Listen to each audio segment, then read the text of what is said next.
یہ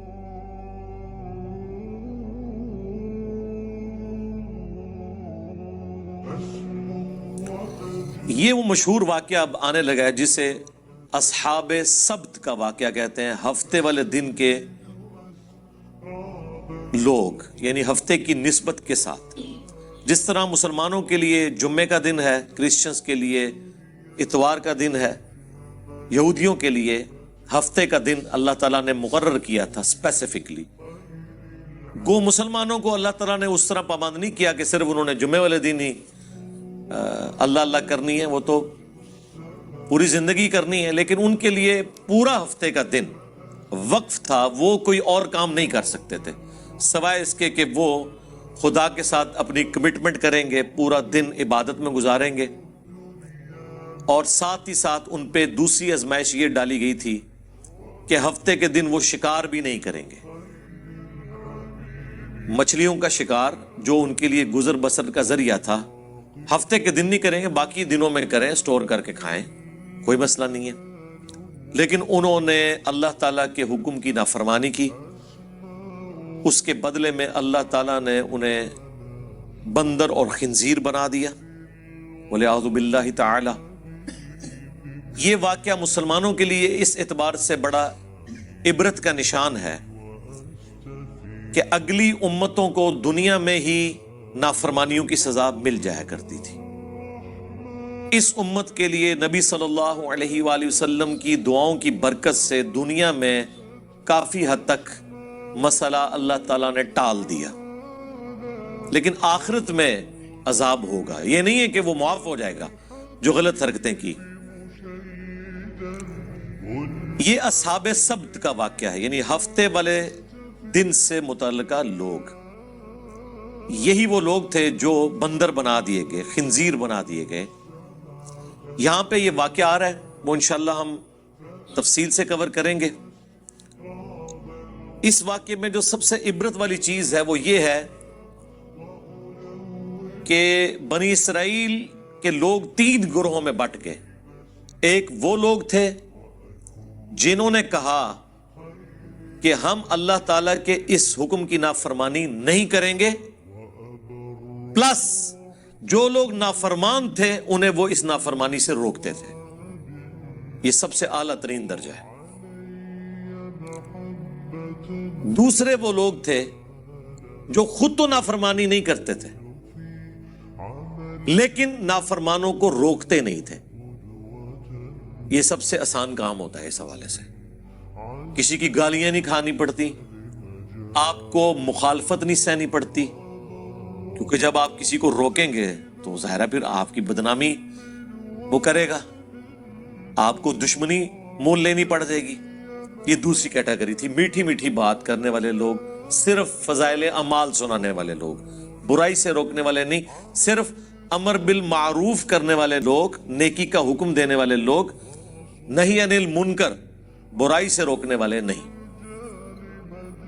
اور تیسرے وہ بدبخت تھے کہ جو ڈائریکٹلی اس حکم کی نافرمانی کر رہے تھے اور ہفتے کے دن وہ شکار کرتے تھے۔ اب حیران کن بات ہے، اللہ تعالیٰ نے تینوں گروہوں کا ذکر کیا، اس کے بعد جب اینڈ رزلٹ سنایا نا تو یہ سنایا کہ اللہ نے نجات دے دی ان لوگوں کو کہ جو نہ تو خود یہ کام کرتے تھے بلکہ وہ باقیوں کو بھی اس برائی سے روکتے تھے۔ یعنی جو گونگے شیطان نہیں تھے، خود بھی برائی سے بچتے تھے، لوگوں کو بھی روکتے تھے، انہیں تو ہم نے نجات دے دی، اور جو برائی کرنے والے تھے ان کو ہم نے بندروں کی شکل بنا دیا۔ اور جو تیسری کیٹیگری تھی نا، ان کا اللہ تعالیٰ نے ذکر کرنا بھی گوارا نہیں کیا کہ ان کا انجام کیا ہوا۔ اتنا ذکر ضرور کیا کہ اس طرح کے لوگ تھے۔ یہی وجہ ہے کہ انہی آیات کے کانٹیکسٹ میں المستدرک للحاکم میں تفصیل کے ساتھ ایک حدیث موجود ہے۔ میں نے پہلے بھی کئی دفعہ عرض کیا ہے کہ قرآن کی اگر آپ نے تفسیر احادیث کی روشنی میں دیکھنی ہے نا، تفسیر ابن کثیر تو بہت اچھا کام ہوا ہے، انہوں نے ساری چیزیں ایک جگہ جمع کر دی، آسانی ہے، اس میں اب صحیح اور ضعیف کے حکم بھی لگ چکے ہیں۔ لیکن ڈائریکٹلی اگر آپ نے احادیث کی کتابوں سے قرآن کی تفسیر پڑھنی ہے نا، تو صحیح بخاری کا کتاب التفسیر چیپٹر پڑھ لیں، جامعہ ترمذی کا کتاب التفسیر چیپٹر پڑھ لیں، اور المستدرک للحاکم کا کتاب التفسیر چیپٹر، وہ تو بہت ڈیٹیل کے ساتھ ہے۔ یہ 3 حدیث کی کتابیں ایسی ہیں جن میں باقاعدہ پورے چیپٹرز ہیں، اور ان محدثین کو اپنے گیون سرکمسٹانسز میں اصولوں کے مطابق جو جو روایتیں قرآن کی شان نزول میں ملی یا اس سے متعلقہ صحابہ کے فرامین ملے یا کوئی واقعات ملے احادیث سے، وہ انہوں نے جمع کیے۔ اسی لیے شاہ ولی اللہ دہلوی نے الفوز الکبیر فی اصول التفسیر جو کتاب لکھی ہے، جس میں انہوں نے قرآن کی تفسیر کے اصول بتائے ہیں، اس میں انہوں نے کہا کہ سب سے بیسٹ تفسیر قرآن کی وہ تو ہے قرآن کی آیات سے، جس طرح قرآن میں ہے صراط الذین انعمت علیہم، راستہ ان لوگوں کا جن پر تیرا انعام ہوا۔ لوگ یہ آیت پڑھ کے اپنے بزرگ بابوں کا ذکر کرتے ہیں، جبکہ قرآن نے پھر سورۃ النساء میں بتایا کہ یہ لوگ کون ہیں، من النبیین والصدیقین والشہداء والصالحین، نبی ہیں، صدیق ہیں، شہید ہیں اور صالحین۔ اور صالحین جو اللہ کی نظر میں صالحین ہیں وہ ڈیفینیٹلی تو صحابہ اور اہل بیت ہیں رضی اللہ عنہم وعلیہم السلام اجمعین۔ باقی آپ کی اسیسمنٹ ہے، اور اب اس دور میں تو ہر فرقے کے صالحین ڈیفرنٹ ہے، ایک کے صالحین دوسرے کے مشرکین ہیں، ہاں دوسروں کے صالحین ان کے گستاخان رسول ہیں، اس کو تو آپ چھوڑ دیں۔ ان کے چیپٹر، صحیح بخاری کا چیپٹر، ترمذی کا اور المستدرک للحاکم کا۔ بہرحال جتنا میرا قرآن کا فہم ہے، جو میں اللہ تعالیٰ کے مزاج کو سمجھ سکا ہوں قرآن کی روح سے، مجھے تو یہی لگتا ہے کہ جو گونگے شیطان تھے ان کا انجام بھی انہی کے ساتھ ہوا جو برائی کرنے والے تھے، کیونکہ اللہ تعالیٰ کی رحمت کا تقاضا تھا کہ اللہ نے جنہیں نجات دی ہے انہیں مینشن کرتا۔ جب نجات دہندہ کو مینشن کیا تو اللہ نے صرف انہی کو کہا جو نجات پا گئے تھے، ان کے علاوہ اگر کسی کا ذکر نہیں کیا تو یہ ڈیفینیٹ ہے کہ وہ نجات نہیں پائے تھے، اور ان کا کچھ بھی انجام ہوا ہو ایٹ لیسٹ وہ ان لوگوں میں شامل نہیں تھے جنہیں اللہ نے نجات دی، کیونکہ اللہ کے ہاں تو 0-1 ہے، یا بات مانو یا نہ مانو، یہ ٹوٹل پیکج ہے۔ اب وہ آیات کی طرف آ جائیں۔ پوچھو ان سے اس بستی کا حال جو ساحل سمندر کے اوپر آباد تھی۔ یہ چھوٹی چھوٹی سمندری جھیلیں تھیں جو بعد میں جوڑ کے گوروں نے نہر سوئز بنا دی۔ اس زمانے میں یہ سمندری جھیلیں تھیں جو آباد تھے ساحل سمندر۔ اذ یعدون فی السبت، جب وہ حد سے بڑھ گئے ہفتے کے دن کے بارے میں۔ اب اللہ نے چونکہ آزمائش بنایا تھا، باقی پورے ویک میں مچھلیاں سامنے نہیں آتی تھی، بڑی مشکل سے چند مچھلیوں کا شکار ہوتا تھا، اور ہفتے والے دن مچھلیاں ان کی آنکھوں کے سامنے پھدکتی تھی۔ مچھلیوں کو بھی پتہ چل گیا تھا کہ آج کے دن ان کے ہاتھ پاؤں بندھے ہوئے ہیں، یہ کچھ کر نہیں سکتے، ان کو بھی اپنے ایکسپیرینس سے پتہ چل گیا تھا، تو وہ بھی اللہ تعالیٰ کی طرف سے ان پہ آزمائش مسلط ہوئی کہ ایک بھوکے بندے کے سامنے آپ لا کے مرغن غذائیں رکھ دیں تو ظاہر ہے اس کا تو روزہ ٹوٹے گا۔ اسی کا اللہ نے ذکر کیا ہے، اذ یعدون فی السبت اذ تأتیہم حیتانہم یوم سبتہم شرعا، جبکہ ہفتے کے دن ان کے پاس مچھلیاں پانی پر پھدکتی تھی، سامنے آ جاتی تھی، یعنی انہوں نے چینگے لاندی ہیں سن کہ ہاں جی پھڑ لو، اب ان کے سامنے آ رہی ہیں، آزمائش ان کے لیے۔ وَيَوْمَ لَا يَسْبِتُونَ، اور جب ہفتے کا دن نہیں ہوتا تھا، لا تأتیہم، تو ان کے پاس وہ نہیں آتی تھی. باقی دنوں میں ان کو مشکل سے شکار کرنا پڑتا تھا، ہفتے کے دن ان کے سامنے پھدکتی تھی. اب یہ آزمائش تھی، اسی لیے ہفتے والے دن وہ کثرت میں سامنے نظر آتی تھی. کذالک، اس طریقے سے، نبلوہم بما کانوا یفسقون، ہم نے آزمائش میں ڈال دیا بسبب اس کے کہ وہ نافرمانی کیا کرتے تھے. اس سبب سے اللہ تعالیٰ نے انہیں آزمائش میں ڈالا، ایک مشکل وقت. ظاہر اللہ تعالیٰ کی طرف سے جو آزمائش آتی ہے نا، سب سے بہتر تو یہ کہ آزمائش نہ آئے، اور جب آ جائے تو یہ اللہ تعالیٰ کا خاص کرم ہوتا ہے کہ کوئی شخص اس آزمائش سے بچ جائے. نبی علیہ السلام نے تو اسی لیے دعا کی ہے، جو میں نے اکثر آپ کو بتایا ہے. جامعہ ترمذی میں، مسند احمد میں اور مشکاۃ المصابیح میں بھی 748 نمبر حدیث ہے، جو نبی علیہ السلام کو خواب میں اللہ کی زیارت ہوئی تھی. اس میں آپ نے جو دعا کی تھی، اور نبی علیہ السلام نے کہا کہ یہ میری دعا لے لو اور باقی لوگ بھی یاد کرو. اس میں یہ بھی الفاظ ہیں، وَإِذَا أَرَدْتَ فِتْنَةَ فِي قَوْمٍ فَتَوَفَّنِي غَيْرَ مَفْتُونٍ، اے اللہ جب تو کسی قوم کو آزمائش میں ڈالے نا تو ہمیں اس آزمائش سے دور ہی رکھنا. ہاں، یہ نہیں ہے کہ انسان بہادر بن کے کہ اللہ میرے پہ آزمائشیں ڈال اور مجھے صبر دے، نہیں. یہ کہنا چاہیے کہ اے اللہ آزمائش سے دور رکھنا. ہاں، جب کبھی ناگزیر ہو جائے، وَلَنَبْلُوَنَّكُمْ بِشَيْءٍ مِّنَ الْخَوْفِ وَالْجُوعِ وَنَقْصٍ مِّنَ الْأَمْوَالِ وَالْأَنفُسِ وَالثَّمَرَاتِ، تو ٹھیک ہے، اس میں اللہ تعالیٰ صبر دے، سب کچھ ہے. لیکن پہلی پرائورٹی نبی علیہ السلام نے یہی دعا سکھائی ہے کہ اللہ تعالیٰ فتنے میں مبتلا نہ کرے، کیونکہ بڑے بڑے ایمان والوں کے روزے ٹوٹ جاتے ہیں اس طرح کی آزمائشوں میں. جب امام حنیفہ رحمہ اللہ کے اوپر مشکل وقت آیا ہے تو پھر امام حنیفہ ہی کھڑے ہوئے ہیں خلیفہ منصور کے خلاف. باقی ان کے زمانے کے بڑے بڑے علماء مصلحت کا شکار ہو گئے. جب احمد بن حنبل کے دور میں خلق قرآن کا مسئلہ کھڑا ہوا ہے تو احمد بن حنبل رحمہ اللہ نے ہی استقامت دکھائی ہے. باقی کئی لوگ جو ہیں اس زمانے کے جو بڑے بڑے ائمہ ہیں مصلحت کے شکار ہو گئے. تو ہر زمانے میں جو حسینی فکر ہے وہ چند ایک لوگ ہی لے کے چلتے ہیں، سب میں اتنی جرت نہیں ہوتی. تو اللہ تعالیٰ فرماتا ہے کہ بسبب ان کی نافرمانیوں کے ان کو ہم نے آزمائش میں ڈالا. یعنی پہلے بھی ان کے کرتوت ایسے تھے، تو جب کرتوت برے ہوتے ہیں تو بعض اوقات اللہ تعالیٰ آزمائش ڈال دیتا ہے، اور یہ ان کے اوپر آزمائش تھی.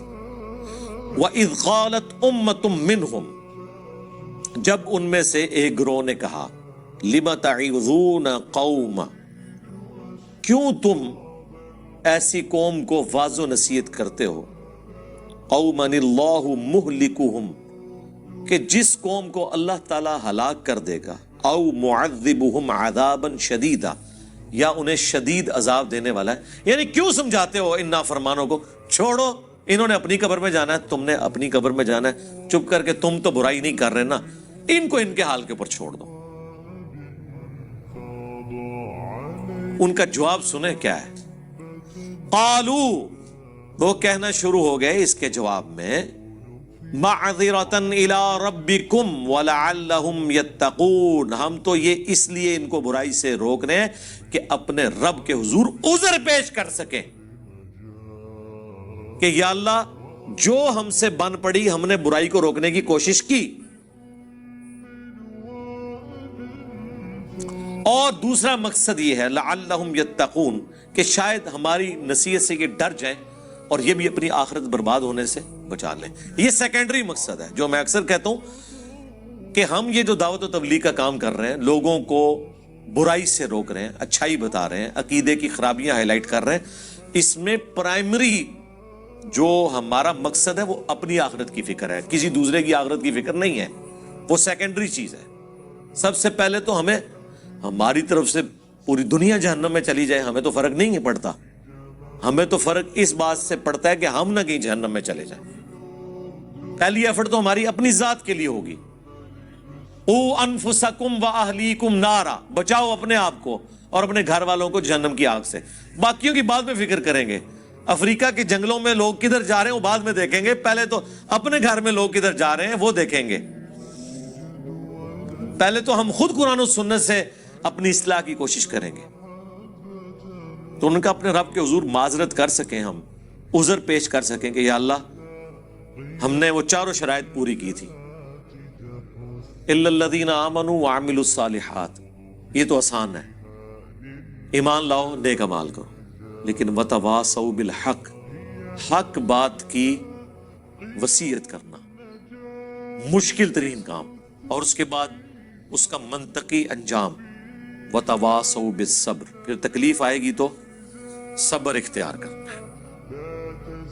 یہ اتنا مشکل کام ہے کہ بڑے بڑے اہل ایمان وہ بھی بعض اوقات کمزور درجے کی طرف چلے جاتے ہیں۔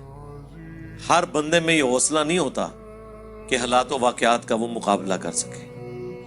ہم ان پہ کوئی فتویٰ نہیں لگاتے جو اس طرح کرتے ہیں، لیکن ہم لوگوں کو یہ بتائیں گے کہ خدا کے لیے فرق سمجھو۔ لوگ کہتے تو ہیں کہ حسین ابن علی کے زمانے میں لوگ روکتے تھے ان کو کہ آپ وہاں نہ جائیں، یہ آپ کو شہید کر دیں گے،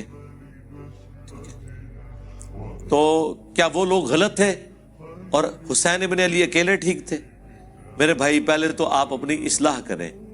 وہ لوگ حضرت حسین ابن علی کو غلط نہیں سمجھتے تھے۔ عبداللہ بن عمر یا عبداللہ بن عباس یا عبداللہ بن زبیر رضی اللہ عنہم اجمعین، وہ یہ کہتے تھے کہ آپ جن کے خلاف کھڑے ہوئے نا، انہوں نے رسول اللہ کی قرابت داری کا کوئی لحاظ نہیں کرنا، یہ دنیا دار بادشاہ بن چکے ہیں، تو ان کے شر سے اپنے آپ کو بچا لیں۔ وہ یہ نہیں کہتے تھے کہ آپ غلط ٹریک پہ ہیں، وہ دوسرے معنوں میں یہ کہہ رہے تھے کہ یہ بدماش ہیں، آپ کے ساتھ ظلم کریں گے۔ تو جس طرح ہم نے خاموشی اختیار کی ہوئی ہے، کمزور درجے پہ ایمان پہ اپنے آپ کو رکھا ہوا ہے، ہمارے مقابلے پہ نہیں، اس زمانے میں حسین ابن علی کے مقابلے پہ، تو آپ بھی وہ درجہ اختیار کر لیں۔ لیکن حسین ابن علی کا اسٹانس یہ تھا کہ عبداللہ بن عمر، عبداللہ بن عباس یا عبداللہ ابن زبیر، ان کا بنو امیہ کے خلاف کھڑا نہ ہونا کوئی مسئلہ نہیں ہے، کیونکہ ان میں سے کسی کے گھر بھی نبوت نہیں آئی ہے۔ نبوت تو آئی ہے بنو ہاشم کے گھر، اور رسول اللہ کے علم کا وارث تو میں ہوں۔ اگر میں نے باطل کے ساتھ کمپرومائز کیا تو یہ دین کا حصہ بن جائے گا۔ یہی وجہ ہے کہ 3 بر اعظموں نے یزید ابن معاویہ کی بیعت کر لی، لیکن یزید کو ہضم نہیں ہو رہی جب تک حسین نہ کرے، کیونکہ انہیں پتا تھا کہ جب تک حسین بیعت نہیں کرتے تو یہ دھکے سے ہی ہماری حکومت ہے، لیجٹمائز نہیں ہوگی، یہ خلافت نہیں ہوگی، اسلامی حکومت نہیں ہوگی، کیونکہ نبی کے گھر والے ہی نہیں جب اسے مان رہے، تو گارنٹی تو دینی ہے نبی کے گھر والوں نے، باقیوں کی گارنٹی کی کیا حیثیت ہے؟ یہ وجہ تھی۔ تو یہ ہمیشہ کم لوگ ہوتے ہیں اور وہ ڈرتے ہیں کہ یار اللہ کے حضور کیا جواب دیں گے۔ فلما، پس جب نسوا ما ذکروا بہ، انہوں نے فراموش کر دیا جو انہیں ڈر سنایا گیا تھا، جو نصیحت کی گئی تھی، انجینا الذین ینہون عن السوء، تو ہم نے نجات دے دی ان کو جو برائی سے روکنے والے تھے، یعنی جو حسین ابن علی کی نیچر رکھنے والے تھے، ان کو تو مل گئی نجات۔ وَأَخَذْنَا الَّذِينَ ظَلَمُوا، اور پکڑ لیا ان کو ہم نے جو ظلم کرنے والے تھے، بِعَذَابٍ بَئِيسٍ بِمَا كَانُوا يَفْسُقُونَ، جن لوگوں نے اپنی جانوں پر ظلم کیا، برے عذاب سے ان کو پکڑ لیا گیا بوجہ اس کے کہ وہ نافرمانی کیا کرتے تھے۔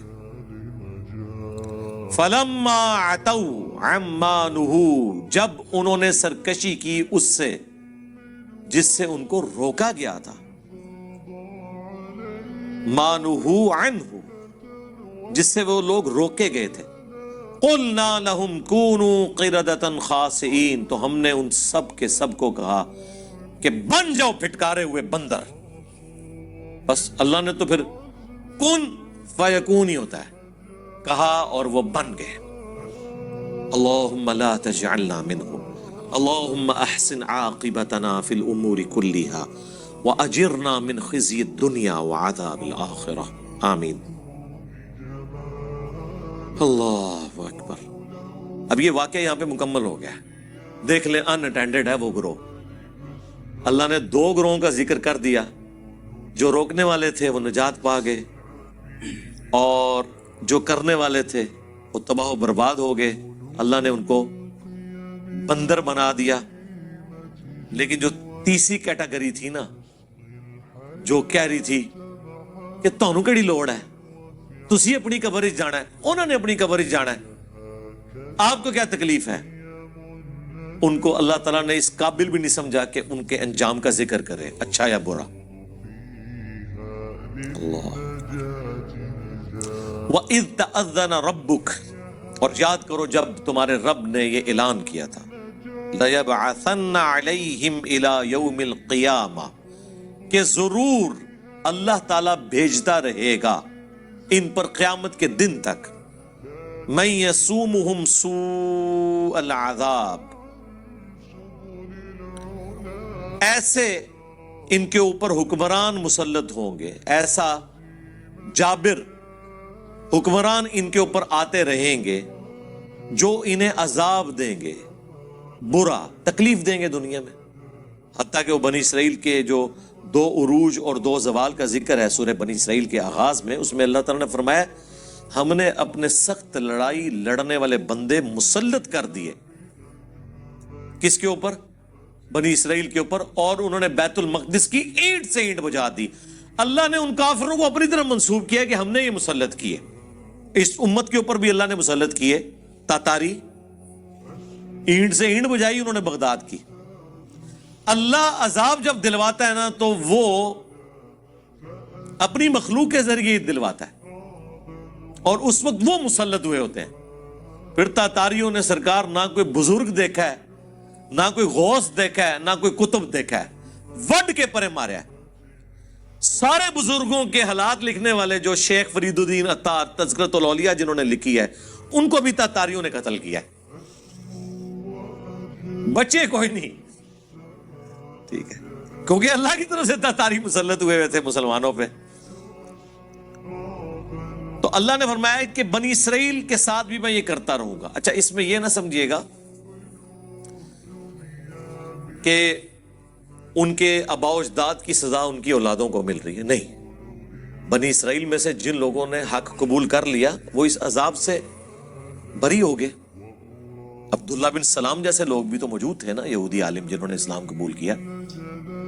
اس سے مراد وہ ہے بنی اسرائیل میں سے جنہوں نے اپنے آباء و اجداد کی وہ روش چھوڑی نہیں ہے اور پیغمبروں کی نافرمانی کو اپنا شعار بنا کے رکھا، ان پر قیامت کے دن تک عذاب آتا رہے گا۔ جابر حکمران مسلط ہوں گے۔ ایک تو 8 سے 100 سال پہلے اتنا بڑا حکمران مسلط ہوا ان کے اوپر، ہٹلر، 60 لاکھ یہودی قتل کر دیے۔ چلے بعض لوگ کہتے ہیں نہیں 60 لاکھ نہیں تھے، 6 لاکھ تھے۔ سرکار 6 لاکھ بھی تھوڑا بندہ ہے؟ 6 لاکھ بندے مارنے کے لیے اس نے 100 فیکٹریاں بنائی۔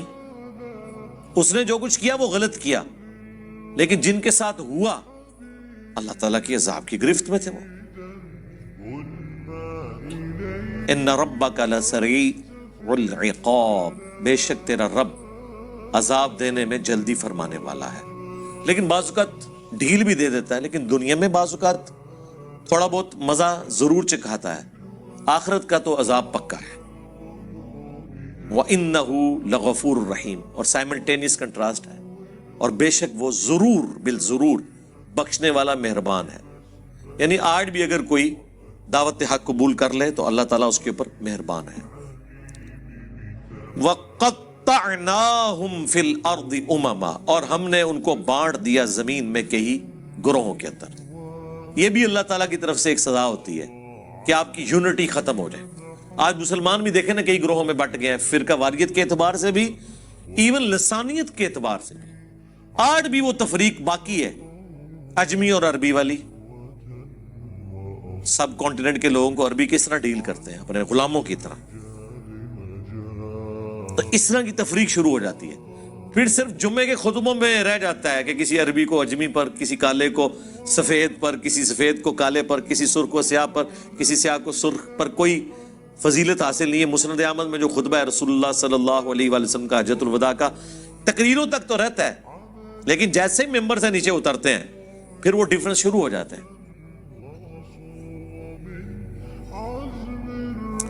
منہم الصالحون، ان میں سے نیک لوگ بھی ہیں، ومنہم دون ذالک، اور کچھ اور طرح کے لوگ بھی ہیں جو برے اعمال کرنے والے ہیں. وبلوناہم بالحسنات والسیئات، اور ہم نے انہیں آزمایا نعمتیں دے کر بھی اور تکالیف کے ذریعے بھی. لعلہم یرجعون، تاکہ وہ ہماری طرف پلٹ آئیں. یہ اللہ تعالیٰ کا ایک سمجھ لیں ڈیوائن قانون ہے کہ دنیا میں اللہ تعالیٰ بعض اوقات تکلیف اس لیے بھی دیتا ہے کہ شاید اللہ کی طرف لوگ پلٹ آئیں. دنیا کی آزمائشیں اللہ کی طرف رجوع لانے کا ذریعہ بن جاتی ہیں. انڈیویجول لیول کے اوپر بھی آپ دیکھیں گے کئی لوگ ایسے ہیں، گھر میں جوان موت ہوئی، یا ماں مر گئی یا باپ مر گیا، تو وہ پہلی دفعہ جب دفنانے کے لیے قبرستان جاتے ہیں اور اس منظر کو اپنی آنکھوں سے دیکھتے ہیں تو دل میں رقت پیدا ہوتی ہے اور وہ کہتے ہیں کہ ٹھیک ہے اب ہم نے اللہ کی طرف آنا ہے. یہ دنیا میں تکالیف انسان کو بعض اوقات اس اعتبار سے نعمت بن کے آتی ہیں کہ اللہ کی طرف لوگ رجوع لے آئیں. تو اللہ تعالیٰ فرماتا ہے کہ ہم پھر ان کی اولادوں کو، بنی اسرائیل کی اولاد کو جو چلی وہ ساری نسل تکالیف کے ذریعے، آسائشیں دے کے ہر طریقے سے آزماتے رہے تاکہ وہ پلٹ آئیں اللہ کی طرف. فخلف من بعدہم خلف، لیکن پھر جانشین ہوئے ان کے بعد وہ ناخلف لوگ، وارثوا الکتاب، جو کہ وارث ہوئے کتاب کے، یأخذون عرض ھذا الادنی، اللہ اکبر، جو کہ لیتے ہیں دنیا کا ادنا مال،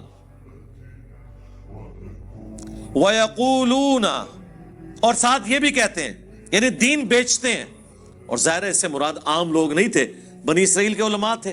دین تو انہوں نے بیچنا ہے نا، عام لوگوں نے تو سبزی پیاز بیچنا ہے نا، ان کی تو دین کی دکانداریاں نہیں ہے نا، دین تو انہوں نے بیچنا ہے نا. غلط فتوے، اللہ کی آیات کو بدلنا، بیچنا، یہ علماء کا کام ہے. دنیا کے چند ٹکوں کے عوض. اور وہ ساتھ کہتے تھے سَيُغْفَرُ لَنَا، اللہ ان قریب ضرور ہمیں بخش دے گا. ہم بھی کہتے ہیں نا یا اللہ جو کچھ بھی ہے تیرے محبوب کی امت سے ہے. دیکھو جی کلمہ پڑھے جی ایک نہ ایک دن جنت چلے ہی جانا ہے. ایسی یہ وہی چیز، وہی مینٹیلٹی بنی اسرائیل کے اندر موجود تھی. کام چک کے رکھو، ایک نہ ایک دن چلے جائیں گے. وَإِن يَأْتِهِمْ عَرَضٌ مِثْلُ، اور اگر آ جائے ان کے پاس اتنا مال اور، یا خذو، لے لیں گے. وہی میں نے آپ کو یہاں پہ بھی بتایا، وہ علماء جو آپ کو کہتے ہیں غیر مسلم ملکوں میں جا کے نوکریاں نہ کریں، کافروں کے ملکوں میں آپ کی کمائی حرام ہے، انہی کو آپ ممبر سے اترنے کے بعد ڈالرز دینا چندے کے طور پر. کبھی کسی نے نہیں کہنا کہ یہ تو آپ کی کمائی کیا ہے. آج تک کسی چندہ دینے والے کو کسی عالم نے نہیں پوچھا کہ تو کسی سودی کاروبار میں تو نہیں ملوث. نہیں، بتانے کے لیے بہت اچھی بات ہے، پوچھیں گے نہیں کبھی بھی. آپ بتا کے بھی دیکھ لیں، واپس نہیں کریں گے انشاءاللہ، آپ کو مایوس نہیں لوٹائیں گے انشاءاللہ. یہاں پہ بھی اللہ ہمارا ان کو اور بھی ملے نہ ملے گا، یہ لیں گے. الم یؤخذ علیہم میثاق الکتاب، اللہ اکبر، کیا نہیں لیا گیا تھا ان سے کتاب کے بارے میں پختہ عہد، یعنی تورات کے بارے میں. مال تو ہاتھوں ہاتھ لیتے ہیں اور دین کے نام کے اوپر کمائیاں کر رہے ہیں، اور جو وہ دین تھا اس پہ عمل ہی کوئی نہیں ہے. جیسا میں نے کہا یہاں پہ لوگوں نے بزرگیاں تو اویل کی ہیں قرآن و سنت کے نام پہ، اور قرآن و سنت پہ عمل نہیں ہے، بلکہ یہ کہتے ہیں قرآن و سنت ڈائریکٹ نہ پڑھو گمراہ ہو جاؤ گے. اگلے دن ہمارے لائیو سیشن میں ایک بندے نے سوال کیا کہ میں ادھر کرسچنز کے ملک میں ہوں، وہاں پادری بھی یہ کہتے ہیں کہ ڈائریکٹ انجیل نہیں پڑھنی گمراہ ہو جاؤ گے. تو وہ کہہ رہا تھا کہ یار یہ کیا وجہ ہے کہ سارا مذہبی طبقہ ایک جیسا ہی ہے. میں کہ ہاں،